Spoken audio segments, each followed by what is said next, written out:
আলাইকুম। আ সঞ্চয়পত্র বিষয়ে একজন প্রশ্ন করেছেন যে, তিনি পারিবারিক সঞ্চয়পত্র ক্রয় করতে চাচ্ছেন।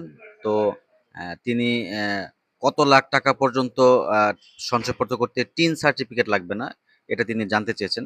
আমি সবার জন্যই বলছি যে, আগে কিন্তু সঞ্চয়পত্র, তারপরে এফডিআর এই ধরনের ফিক্সড ডিপোজিট করতে কিন্তু ৳৫,০০,০০০ উপরে হলে কিন্তু টিন সার্টিফিকেটের প্রয়োজন হতো। অর্থাৎ টিন ওপেন করতে হতো এবং ট্যাক্স রিটার্ন সাবমিট করতে হতো। বর্তমানে কিন্তু বর্তমান সার্কুলার অনুযায়ী ৳১০,০০,০০০ পর্যন্ত কোনো টিন ওপেন করতে হবে না।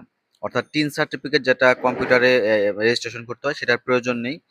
৳১০,০০,০০০ বা তার বেশি হলেই অ্যা টিন ওপেন করতে হবে এবং সাথে ইনকাম ট্যাক্সও সাবমিট করতে হবে এবং সঞ্চয়পত্র ওপেন করতে হলে ওই ট্যাক্স রিটার্নের কপি জমা দিতে হবে।